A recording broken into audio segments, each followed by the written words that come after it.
All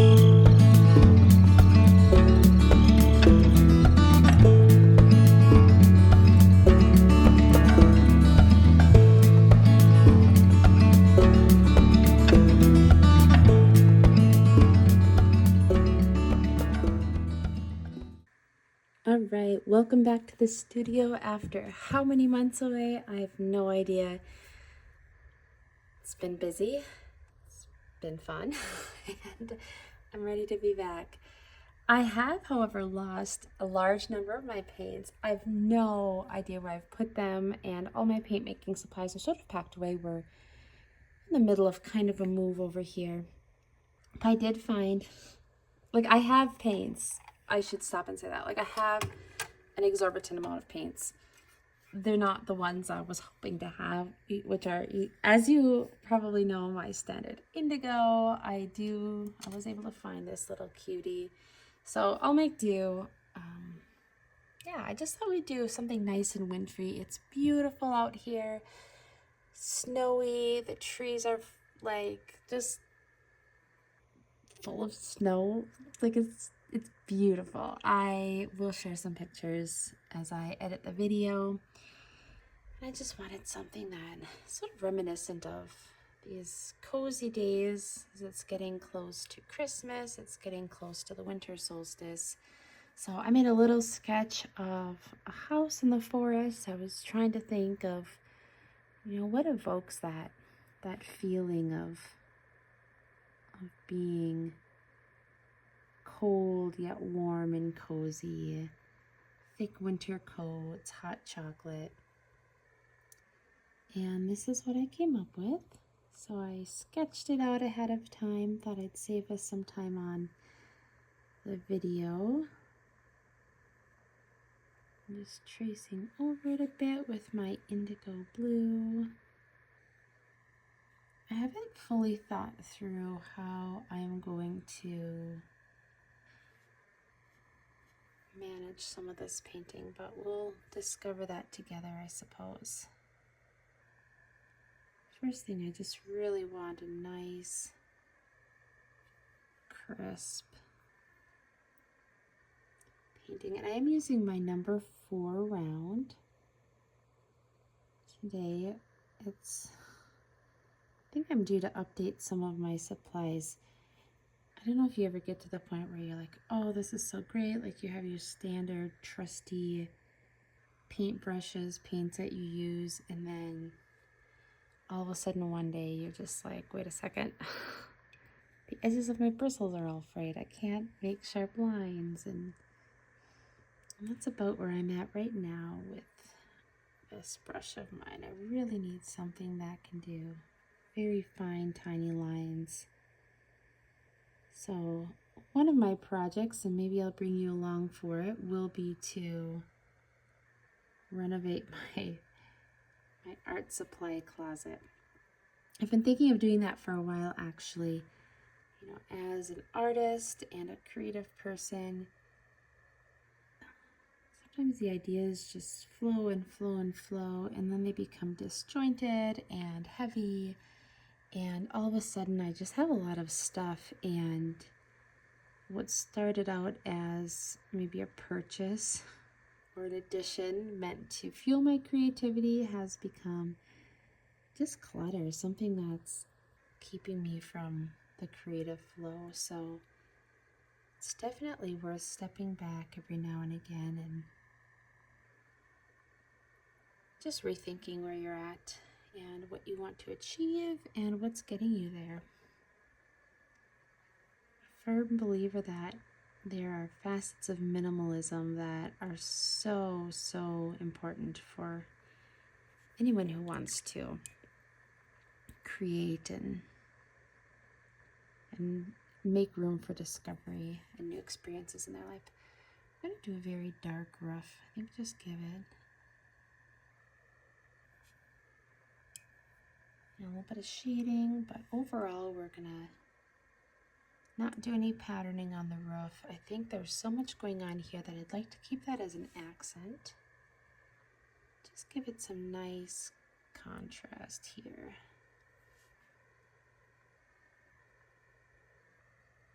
leave a couple spots open for highlights. I'm laughing at my indigo paint. It's down to the absolute crumbs of the paint. And yet, look at how nicely it's working.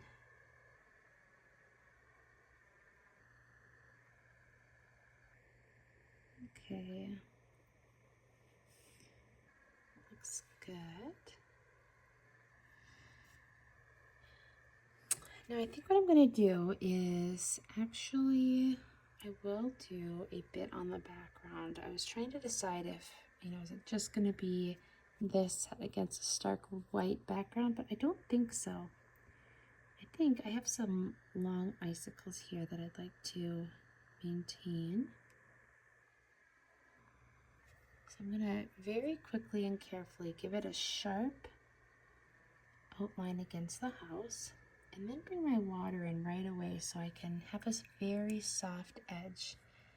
I'm going to pull that edge out as much as I can. So it'll be this house sitting just against kind of a shadowy background. This roof, same thing. I'm going to be very careful. It's still wet, but I'm going to keep a little bit of a white outline, a white space between the two, between the background and the roof itself. I don't want it to lose the roof into this faded background.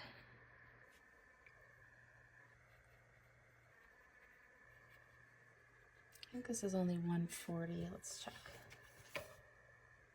140-pound watercolor paper. So I do have to be somewhat careful, and it's obviously not taped down. I do have to be somewhat careful that I don't put too much water on and start buckling the page. Hopefully, just because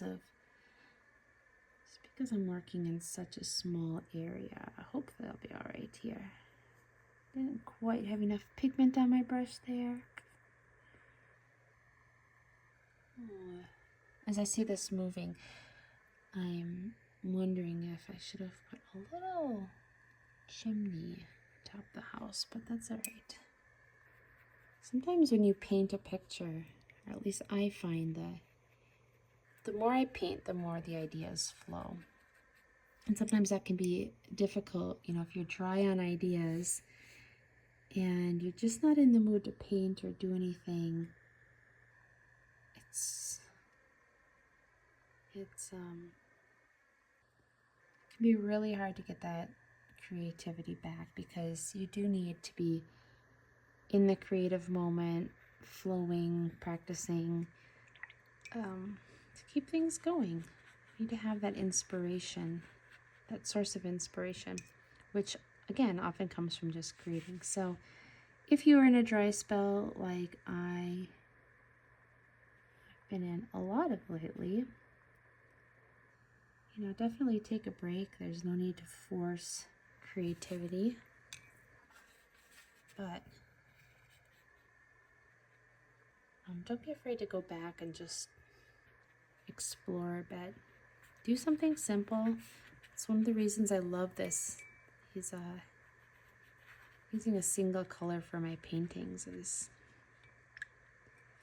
you find a lot more beauty in the textures and the movement that can sometimes get lost when you're battling over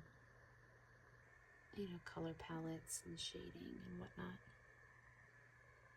Alright, I'm gonna add this here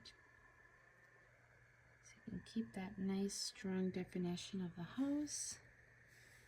I'm gonna add a little bit more here as well.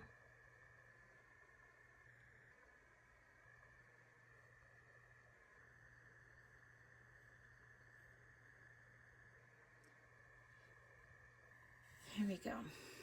All right, well, I want to keep this snow pretty untouched, except for where these lines are, these movement lines. So what I'm going to do is I'm going to take just a bit of paint. Now, this is already too much from what I was envisioning, but oh well.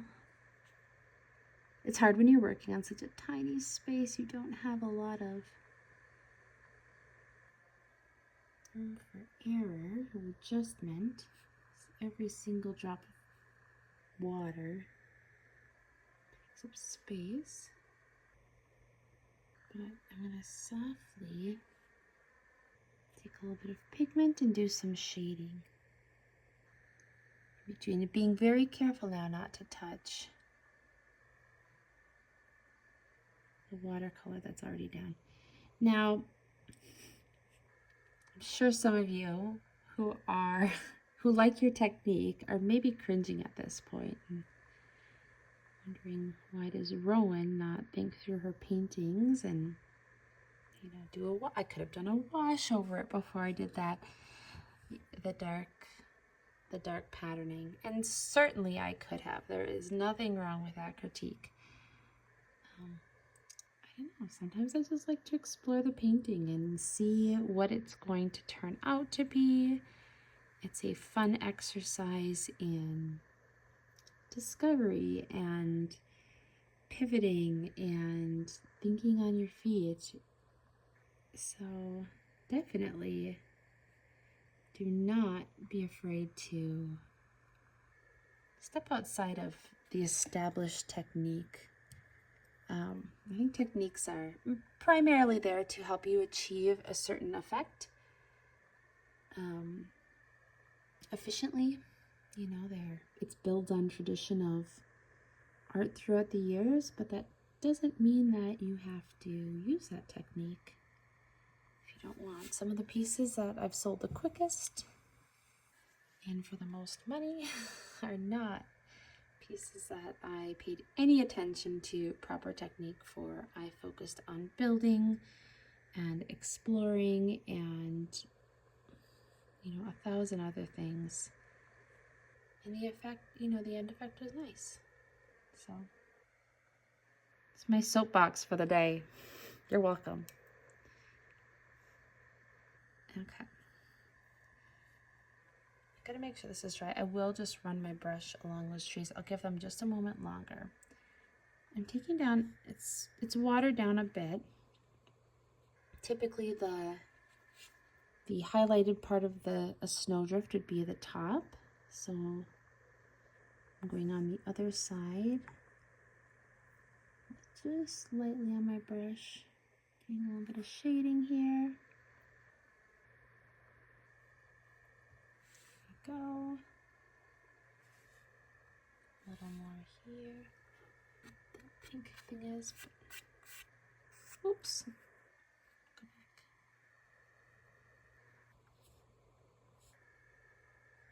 And very, very lightly going along that second line.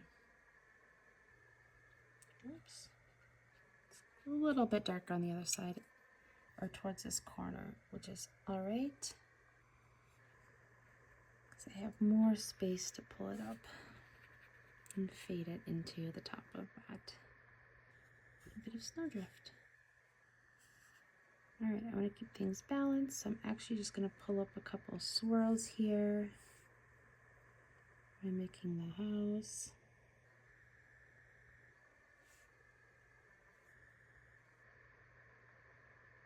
Couple of accents there.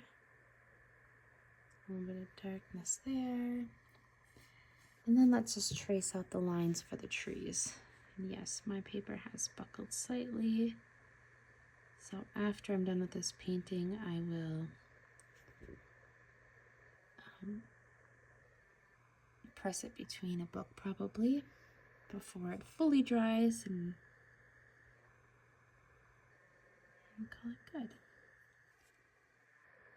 I love tracing trees. I think they're just so beautiful.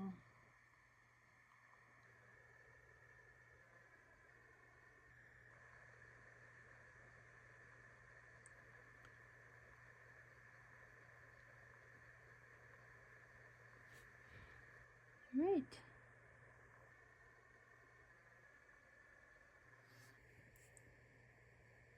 Just adding a little bit of shading. Once again, as it's dried, just kind of noticing where I've lost some of the pigment that I wanted. especially around these corners, really set it off nicely. And there you have it. A beautiful little summer, my goodness. A beautiful little Scandinavian style house design for your wintry afternoon artistic pleasure. Thanks so much for joining today. I hope you enjoyed this little sketch. Definitely hit subscribe if you aren't already. I will be painting more as we get into the winter. My energy for creativity definitely seems to grow this time of year. All right, thanks so much, and I will see you next time.